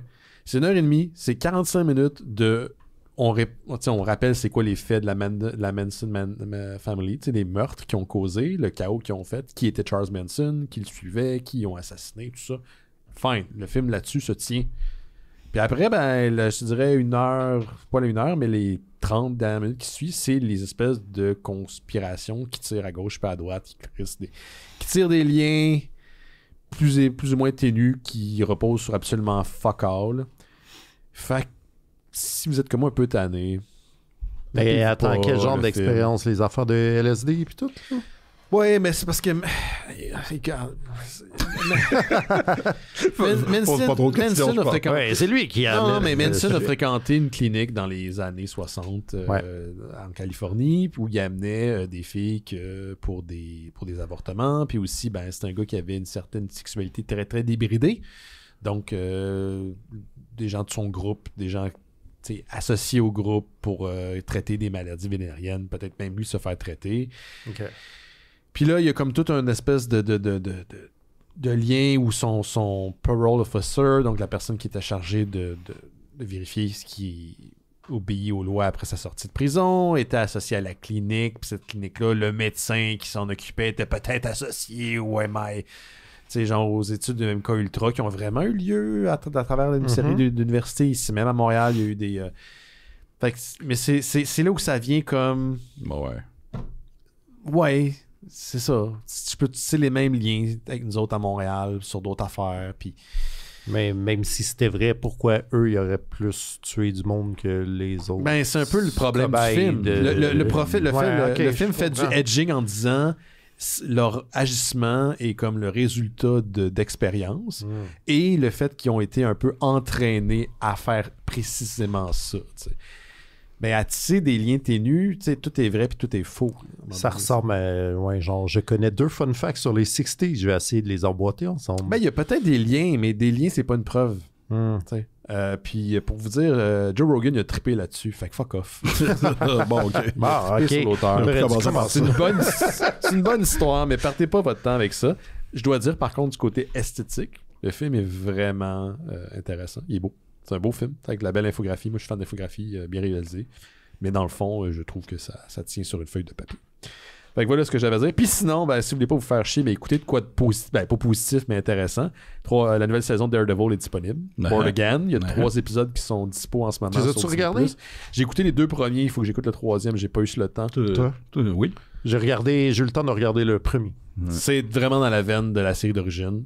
Il y a un choix scénaristique que je ne spoilerai pas, mais qui m'a fait rincer des dents. Oui, mais qui fait écho à quelque chose qui est arrivé dans la bande dessinée aussi. Ah ouais? Oui. Je suis peut-être pas assez à Dans jour. la run ça- de Bendis. Ah Puis ouais? je pense qu'il fallait une raison. Oui. Pour que la série soit, Oui. tu sais. Exact. Cette raison-là m'a fait mal. Oui, Oui, en mais tout cas, en tout cas, on va aller plus loin, là. On va aller plus loin. Mais la série- je les aime, ces personnages-là. on les aime tous. Donc, la série est super bonne. Ça fait du bien de voir aussi quelque chose qui se passe dans l'univers de Marvel qui est un petit peu plus violent. Tout ça, dans la veine de ce que la série de Daredevil était auparavant. Puis, il y a un bon recap en début de saison pour vous remettre au parfum si vous n'avez pas écouté la dernière et 3e saison de Daredevil qui était auparavant disponible sur Netflix, mais maintenant qui est sur Disney+. Puis, ça fait vraiment du bien de voir les 2 personnages, les 2 acteurs, Charlie Cox puis Vincent D'Onofrio, de s'affronter, si on veut, encore Tu dis encore la une fois. 3e saison? Oui, la 3e saison. Il y avait 3 saisons sur Netflix. Sac, c'était quoi la saison 3? Ben voilà, c'est pour ça qu'il y a un recap. C'était les The Hand, là. Ouais, C'est pas la saison 2, là? Electra et les ninjas, c'est pas la saison 2? Mais dans 3 aussi. Non. La 3, c'était plus Bullseye C'était puis Bullseye. Kingpin. Pas mal. ouais. Là, ce que toi, tu penses, c'est Laurent. Tu fus? Je suis en train de... Ici, là. Focus. C'était The Defenders, sur quoi tu fais référence. Ah ouais. Ouais. Puis Ok. après ça, on dirait que le monde a comme un peu abandonné, fait qu'il y a plusieurs personnes qui n'auraient pas vu la 3e saison. Mais mine de rien, là, ça fait quasiment 7 ans depuis la dernière saison. Fait que ces personnages-là, dans la vie, comme au hockey, ils sont comme « Hey, comment ça va, man? Ça fait longtemps qu'on s'est pas vu. C'est vrai. Je ne vais pas en parler en détail, je veux dire que c'est super bon. Puis allez écouter ça sur Disney+, si vous êtes encore abonné. On va prendre une petite pause. Mais hein. Mais on en a besoin, on prend un petit refill d'eau. Je vous rappelle qu'on a le lien pour notre Speak Pike dans le descriptif de l'épisode. Si vous voulez laisser un commentaire, suggestion, c'est là. Ça prend 2 secondes. Puis vous pouvez réécouter avant d'envoyer votre message. Faites comme Archie. Sinon, si vous voulez nous encourager, faites en sorte que les Mystères Étonnants font leur show semaine après semaine. On a un lien aussi dans le descriptif de l'épisode, puis sur notre site internet, vers notre Patreon. Allez, pour l'équivalent d'un café par mois, faites en sorte qu'on existe. Et en échange, on vous offre des goodies. Entre autres choses, Bifurcation, qui est un podcast exclusif pour les membres Patreon. En ce moment, on fait notre cycle Paul Verhoeven. Là, cette semaine, vendredi, j'enregistre 2 épisodes avec notre ami Rémi Fréchette. Il y a un nouveau venu, Antoine, qu'on connaît de... Je pense qu'on l'a rencontré à Space. Rémi le connaît de d'autres milieux, mais moi, je l'ai rencontré à Space. Donc, on va parler de Blood and Flesh et de Robocop, un gros classique. Donc, on rentre dans sa période américaine. Donc, on enregistre ça vendredi, mais je pense que je vais vous mettre un épisode disponible dès samedi, le lendemain. Vous pouvez aussi avoir accès au Discord des Mystères Étonnants en échange de votre don Patreon. Si vous vous abonnez à Patreon, écrivez-moi à travers la plateforme, puis je vais vous envoyer le lien. C'est comme Internet, mais comme sans trop de cul. C'est ça qui est malade. C'est une belle place. C'est une belle place. C'est là où tout le monde connaît ton nom. Comme Cheers. Ah oui, OK. Oui, c'est ça. C'est dans ce Mais sens-là. pour vrai, c'est une belle communauté. Les gens échangent des nouvelles par rapport à plein de trucs. Les jeux vidéo, la BD, whatever. On écoute des films, on écoute la lutte souvent le dimanche. Donc, c'est une belle place. Aussi, en échange de votre contribution sur Patreon, vous avez à l'avance des épisodes de Terre humaine chez Isda. Oui. Est-ce qu'il... juste pour les auditeurs, Étienne m'a parlé cette semaine. Il m'a dit « Hey, ça fait longtemps. » Oui. On n'a pas fait. Fait que, d'après moi, il va en avoir qui vont se faire bientôt. Oui, parce que là, le dernier en banque est disponible Ouais, maintenant c'est ça. sur Patreon. C'est Fait ça. que je pense qu'ils veulent en enregistrer des nouveaux. Ouais. Il y a aussi un Noël chez Isdor qui a été Ben lancé oui. la semaine passée. Ben oui. Je pense que c'était samedi que je l'ai mis en ligne. Ça ouais, fait 2 semaines à peu sur, près. le Bye Bye 94. Bye Bye 94, c'est d'actualité, tout ça. Ouais. Je pense que c'est le premier que j'ai des souvenirs qui me pop pendant que vous en parlez. Ah, wow, C'est vrai, ok. c'est comme- Comme, Hey! je me rappelle de ça, genre. Qu'est-ce qui est fou? Toi Ça aussi? fait 31 ans. Tili, tili, tili, tili. Fait que... Ouais, ben c'est ça. Fait que c'est ça. Donc, la contribution permet de aussi produire ces shows-là. Terry Man Cheese d'Or, Terre Kaiju également. On est disponible partout, Apple Podcasts, YouTube, Spotify, Amazon Music et plus des 300 dernières archives des Mystérieux Étonnants sont disponibles sur notre site internet. Puis bientôt, Twitter va être délité, donc allez pas nous voir là-bas. Bientôt, mon Patreon.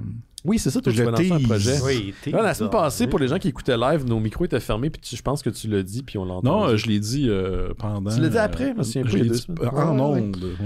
Ouais. J'ai dit, faut que je le dise pour me motiver à le faire. Oui, pour le faire, pour t'obliger à le faire. Ça devrait... moi, je pensais le partir en avril, mais je pense que ça va peut-être être plus 1er mai, genre. Ouais, parle pas le 1er avril.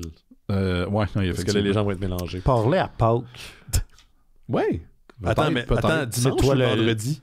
Non, faudrait qu'il tease vraiment le vendredi pour le mettre le dimanche, parce que ça serait le vrai retour du Christ. Ah oui, c'est ça, ouais. Le lundi, c'est quoi d'abord? C'est la journée que tu peux prendre si t'as pas eu congé. Ouais, pas grand-chose. Bibliquement, je pense pas qu'il y aurait vraiment de quoi. Là. Ouais, ben tu sais, si t'as vu ton Messie se ressusciter, peut-être que le lendemain, t'as envie de rien faire. Je pense que c'est ça le point. T'es sous le choc. T'es sous le choc, mais il me semble que c'est juste été foiré dans mon lit puis rien faire la journée. Ouais, c'est ça. J'appelle ça lundi, moi. Ouais. Bon, mais plus on s'approche de la date, plus j'ai... Tu vas donner les détails. Ouais. C'est bon. Ça sent bien. On prend une petite pause, on revient dans quelques instants avec la BD de la semaine, Day Runner de Ramvi et Evan Kagel? Je sais pas.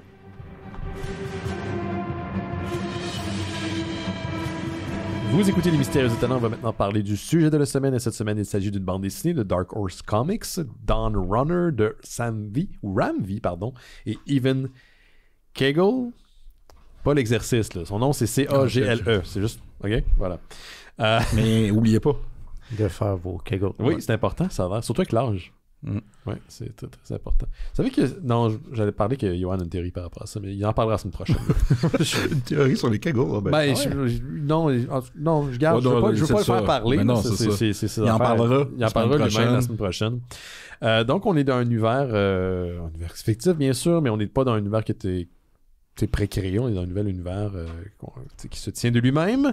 On est au Guatemala, où il y a un portail pensé à Pacific Rim qui s'ouvre de façon sporadique et qui crache des grandes bébites, des kaiju, qui mettent à sang l'humanité pour les contenir, à la manière dans Pacific Rim, créer Evangelion également, créer un mur gigantesque pour les... Le Mexique.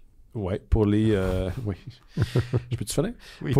Pour les encercler, pour les emprisonner, voilà. Et pour les combattre, ces kaiju qu'on appelle des Tetza, l'humanité a créé des mechas, des Iron Kings, des Aika, puis qui sont pilotés par des pilotes, voilà, c'est qui fusionnent à travers une espèce de chemu de bioélectronique, et qui sont célébrés un peu dans cet univers-là comme étant des stars, des grands sportifs, des grands athlètes. Les gens prennent plutôt ça pas au sérieux. Et là, du jour au lendemain, on met en place un nouveau Iron King qui est piloté par la pilote star de la compagnie, Anita Marr. Puis elle semble avoir les souvenirs d'une autre personne qu'elle ne connaît pas en elle alors qu'elle pilote le robot. Voilà, c'est ça. C'est ça. Fait qu'on va faire le tour rapidement, savoir si vous avez apprécié la bande dessinée, puis après on va parler plus en détail. On va commencer avec toi, Simon. Qu'est-ce que tu as pensé de Dawn Runner? J'ai bien aimé ça et j'étais dans ce mood-là parce que je venais d'écouter Godzilla -1, je venais de finir Invincible, que je voyais des puis tu sais des trucs de destruction massive. Et ça fait pas longtemps aussi, j'ai tout écouté les Evangelion. Fait que tu sais, j'étais un peu dans ce mood-là. J'étais dans ce mood-là, j'ai bien apprécié. La seule affaire, c'est malgré que le dessin est très beau, des fois, je me perdais dans l'action. J'avais de la misère à comprendre ce qui se passe. OK, intéressant. Toi, Laurent? Je trouvais ça correct. Je pense que je voulais plus aimer ça. C'était ta suggestion, d'ailleurs. Ouais, mais alors que c'est un domaine où je suis quand même bon public, j'ai trouvé que c'était un peu convenu, déjà vu, puis effectivement, l'action est absolument illisible, puis ça, je veux dire, on est là pour ça, là. Ouais. À la base, puis ça m'a gossé, je dois dire. Okay. Ouais, puis c'est pas que le dessinateur était pas bon, là, parce que le reste du temps, c'est ça, c'était des beaux dessins, mais c'est juste... On s'y perdait. Je suis d'accord, moi j'ai bien apprécié, j'étais dans ce mood-là, c'est pas une lecture qui est très très demandante, j'ai trouvé ça super beau, j'ai bien aimé l'écriture de Sam V. Oui, j'ai vu les parallèles avec Pacific Rim et autres films de kaiju. Ça m'a pas trop gossé, je pense que c'est pas caché non plus. Ils ont pris des éléments puis ils se les ont appropriés. J'ai trouvé, ça m'a fait beaucoup penser à un style manga d'ailleurs au niveau de l'approche graphique là, sauf que comme vous autres j'étais un peu mélangé dans certains combats, mais j'ai trouvé que les designs étaient vraiment très beaux, particulièrement ceux des Iron King. J'aurais aimé ça en voir plus, on n'en voit pas beaucoup, mais c'est assez inusité, c'est comme un mélange avec un mecha plus classique style MechWarrior et Evangelion. C'est assez unique là, comme mélange. J'ai aimé ça. Mon gros point faible pour moi, ou ma déception plutôt, c'est à la fin où j'ai eu l'impression qu'on nous a sorti la finale d'un épisode des Simpsons où le narrateur dit ils ont été secourus par Mo. Ça, j'ai fait comme pour vrai là, ça finit sec là. Ça sent que ça voulait être plus long que ça puis que ça s'est un peu fait tirer le tapis là. Peut-être, mais je pense qu'il y avait une manière un peu plus différente de conclure d'une façon un peu plus smooth. Tu sais quand c'est une pièce qui finit genre sur une note, des fois c'est approprié, puis des fois ça marche pas. T'as l'impression que le narrateur est sorti, il a déroulé son papier, puis là il a lu comme tout. Pendant que le robot est assis sur le bord d'un ravin. Puis, voilà. Ouais, ça ressemble un petit peu à ça. Mais ça sent, tu sais, je trouve que les idées originales, mettons, comme ça aurait pu, tu sais, ça me dérange pas que ça me fasse penser à Pacific Rim. Pacific Rim, ça faisait déjà penser à d'autres choses. Oui, c'est ça. Il y a des éléments quand même qu'il aurait pu plus explorer, que ça aurait été nouveau, c'est-à-dire la partie un peu sportive. Tu sais, le fait que c'est télévisé, ces combats-là et tout, puis c'est comme... Puis tu sens que ça met la table pour ça, mais que ça l'oublie en chemin, genre. C'est comme s'il y avait des éléments qui pointaient à de quoi qu'on veut explorer plus en profondeur, puis qu'on n'a pas le temps de se rendre, finalement. La façon que je l'ai interprété, c'était juste pour mettre les bases d'un univers qui était plus large, sans nécessairement avoir la volonté de... Moi, j'ai pas tant senti qu'ils voulaient poursuivre la série. J'ai senti la fin abrupte, mais je sais pas si la série voulait une suite ou le premier volume d'une série. Fait que ça m'a moins... Ce bout-là m'a un petit peu moins dérangé, mais j'avoue que le côté... tu sais, il y a une des castes aussi, là. Elle-même, le personnage de Anita Marr, elle a un méchant russe qui veut prendre la première position au niveau du nombre de kills. Puis ça fait très penser d'ailleurs aux Russes qu'on voit dans Pacific Rim, là, qui sont moins antagonistes, mais quand même. Fait que il y a des éléments comme ça qui se répondent. Je pense que aussi le côté plus ésotérique un peu, ou tu sais, le côté que la machine a été créée avec des puces informatiques qui utilisent c'est ça, le cerveau d'un combattant de... Les premières années quand les kaiju, les Tetzas ont attaqué. Ouais, puis tu sais, je trouvais ça intéressant, le fait que tranquillement, les deux s'apprivoisent, puis ils commencent à jaser, puis tout. Il y a comme de quoi là-dedans, mais c'est ça, vu que je pense la fin est rushée, que j'ai pas trop compris. Moi non plus. Avec sa fille à elle, puis est-ce qu'elle devient le... Non, en fait, pas le kaiju, mais le robot. Non, ça a été un peu précipité. Moi aussi, c'est ça que j'ai compris, j'avoue, que la petite fille, elle vivait dans le robot maintenant. Moi, c'est pas ça que j'ai compris. J'ai compris que le kaiju, le robot l'avait soigné. Fouille-moi comment, mais j'ai pas compris qu'elle vivait à travers le parce kaiju, le mecha. Elle voit le gars qui est comme le cerveau mélangé avec la machine. Ouais. Qui lui fait un petit câlin, puis après, il s'en va. Ouais. Fait que là, elle serait comme maintenant l'esprit de... Ouais, peut-être. Je pense. Ouais, moi, c'est ça que j'ai compris, mais je t'avoue que je me... Mais c'est ça, on n'est pas sûr. Mais comme on la voit, la petite fille après, j'ai l'impression que... On la voit après? Il me semble qu'on la voit. Parce que c'est le bout où il est un peu bizarre, parce qu'elle-même, ça, c'est un moment assez comme intense, là. Elle se fait absorber par le kaiju. Elle devient comme une chemue, là.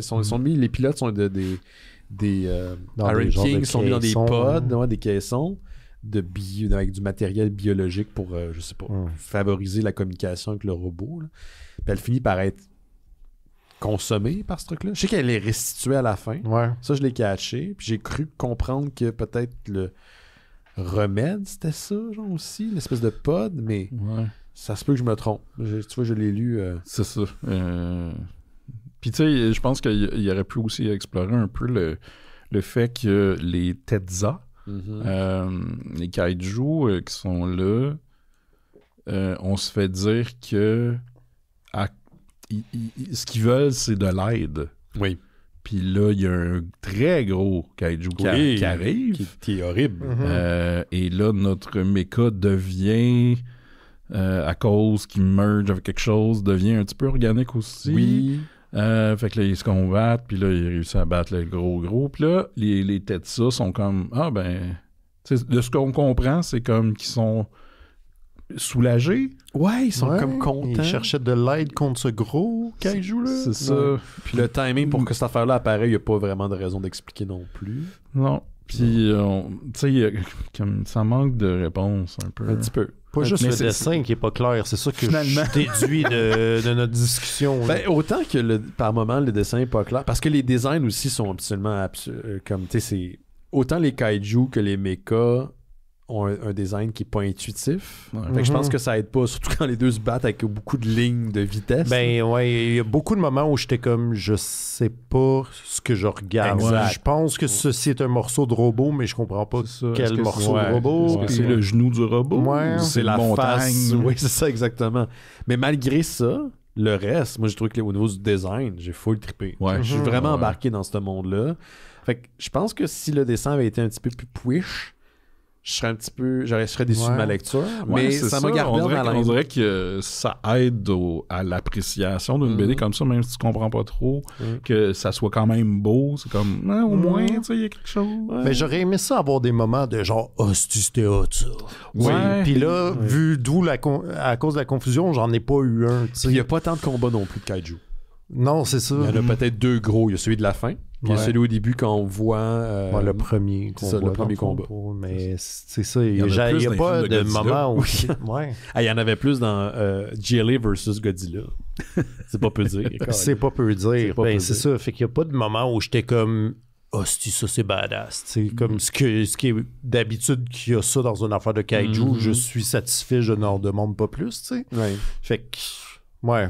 Moi, il y a quelque chose que j'ai aimé, c'est le cliché de la personne responsable qui est un monsieur habillé en noir qui fait sa tête. Il y a ça dans Evangelion, le père qui s'encolisse d'envoyer son fils dans un mecha. Puis c'était là mon lien avec Invincible, parce qu'il y a celui qui s'occupe de la Ligue des super-héros là-dedans, qui est très contrôleur, tu sais, qui contrôle backstage puis tout.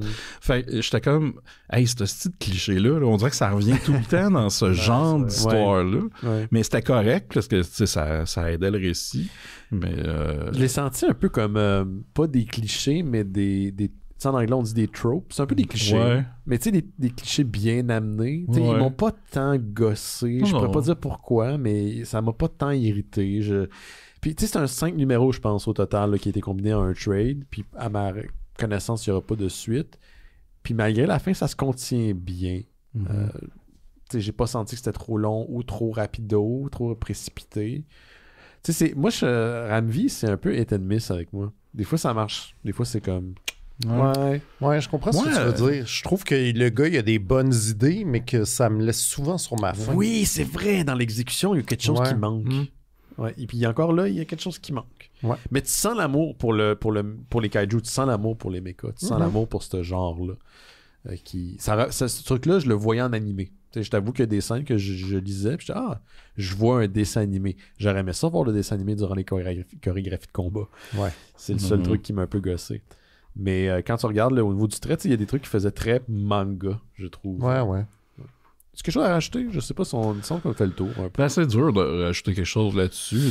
On n'a pas... On n'a pas les... C'est comme un 6 sur 10. Genre. Ouais, ça passe la... Ouais, moi je te dirais même... on file un peu comme ça. Ouais, c'est comme correct, c'est mais correct. pas... Ouais. Je recommande un emprunt en bibliothèque. Bon, ouais. C'est ça. Ça fait très... Ouais. Ça. Ouais, je suis d'accord avec toi.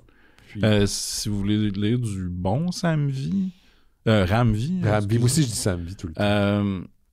Son Swamp Thing qui était j'ai beaucoup aimé ça. C'est vrai, je pense que c'était de l'époque de New 52, ça se peut-tu? Non, c'est quand même récent. Okay. Ouais, ça date de 2 ans. Ah oui, je me mélange avec Jeff Lemire, excuse-moi.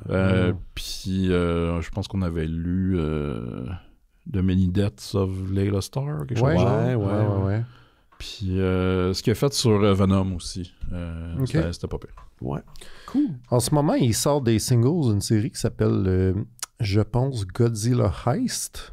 OK. Qui sont comme des gens qui font un heist pendant une attaque de Godzilla. Qu'on avait déjà lu. Hein? Ben, c'est ça, je suis comme... Mais c'était pas Godzilla, nous autres. Ben, c'est ça.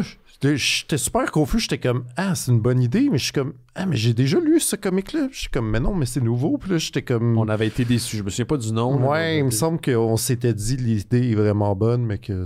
Puis là, il a réapplique, mais à la Godzilla. Ouais, ben, c'est ça. Fait que je sais pas si c'est meilleur. Je sais même pas. Mais limite, là, ça sent le plagiat. C'est Ram-V. Mais... Ben là, c'est une idée quand non, même. je pense pas que c'est Ram-V, par exemple. C'est Okay. juste... ça m'a fait penser à ça. Parce que les kaiju, mais... c'est IDW, j'imagine, qui est publié. Je pense que oui. OK. Ah, puis il y a les Godzilla versus the Marvel U là, qui s'en vient. Oui. Il y a plusieurs numéros. Qui me tentent vraiment beaucoup. À date, on a parlé du crossover Wolverine, Predator, c'était bien. Il paraît que le crossover Avengers Aliens est très bien aussi. Il n'est pas complété ça, encore. J'ai hâte de le Ouais, lire. c'est ça. Moi, j'attends qu'il soit complété pour toute la C'est Jonathan Hickman, puis il sort pas à chaque mois. Hein. Je pense qu'il sort à chaque 2 non, mois. ouais, c'est ça. Puis c'est Isab Riddick. Ouais, ça c'est quoi? Ah ouais, c'est 6 numéros ou 4 numéros? Je sais pas. Je pense que c'est J'imagine un que ça va être un 4. 4, il me semble que c'est un 4 numéros. Fait que, tu sais, il y a des bons crossovers. Ouais, ça tente, ouais. Archie Punisher. Archie Punisher, encore Écoute. très bon. Et écoute, on a Archie puis Kevin Smith qui s'en vient. là. C'est malade. C'est Ouais, malade. c'est vrai. Ça veut-tu dire que Punisher, là, techniquement, pourrait nous appeler? Ben, techniquement, je sais pas Techniquement, ouais. Oui, parce que... Parce qu'on est dans le même univers que Archie. Parce qu'on a eu Archie tantôt. Ouais, c'est vrai. On est dans les View as Drew Universe. Oh, shit. Ah, maintenant. Ouais. Un nombre de jokes de graines qu'on a eu aujourd'hui, on n'est pas loin d'un film de Kevin Smith. Oui, c'est moi. Guilty Je m'en as. allais m'excuser, mais non, je Non, vais c'est pas. correct. Merci Simon, merci Laurent, merci à vous à la maison. Jetez un Ben. petit coup d'œil à notre Patreon cette semaine si vous avez la chance. Il y a un épisode qui va être enregistré de bifurcation sur Paul Verhoeven ce vendredi, disponible probablement samedi. En tout cas, vous allez en voir 2 épisodes en banque. Hâte de faire ça. Sinon, achetez un petit coup d'œil à notre Patreon, ça je l'ai dit. Laissez un message vocal. SpeakPipe, si vous laissez un commentaire, suggestion, whatever, c'est par là qu'on communique parce que les commentaires ont été désactivés sur le site des Mystérieux Étonnants. Twitter, je vous l'ai dit, je le désactive parce que c'est la coalition de merde. On se revoit la semaine prochaine, faites attention à vous autres. Bye bye. Bye. Ciao.